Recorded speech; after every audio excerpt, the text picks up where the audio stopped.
मुलं खेळतात, पंख्याचा आवाज येतोय, सगळ्याचा आवाज येतो.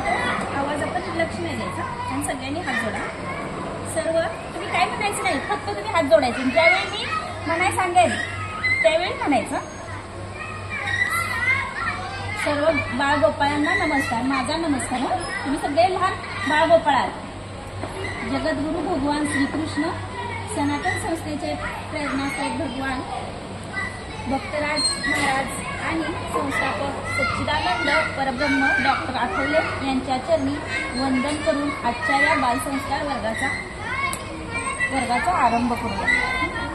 बघा मुलांनो, तुम्हाला सगळ्यांना गणपती बाप्पा तर माहीतच आहे. गणपती बाप्पाचा श्लोक पण माहीत असेल तुम्हाला, माहित आहे ना? कोणता श्लोक असतो गणपती बाप्पाचा?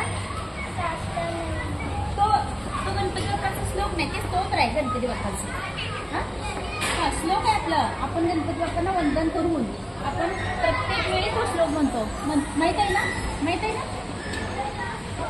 नोंद बघा. आता मी म्हणते माझ्या पाठीमध्ये, तुम्हाला माहित असणार आहे पण जरा तुमचं विसरलं. बघा, वक्रतुंड महाकाय सूर्यकोटी समप्रभ निर्विघ्नं कुरु देव सर्वकार्येषु सर्वदा. हा सगळ्यांचा पाठ आहे तुमचा, आहे ना? तुमचा तोंड पाठ आहे सगळ्यांचा, आहे ना? पूर्वी विसरलं नसणार आहे.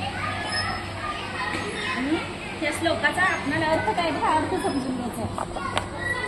हे श्री गणेशा, आम्ही तुला शरण आलो आहोत.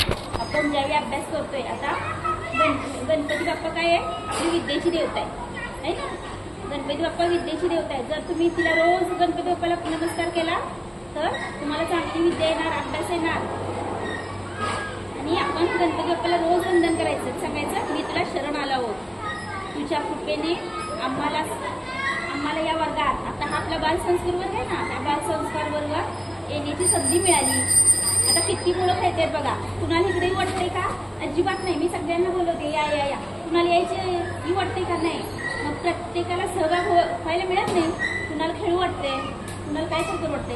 पण ही गणपती बाप्पाची तुमच्यावर कृपा झाली. कृपा झाल्यामुळे तुम्हाला इकडे येण्याची आवड निर्माण झाली.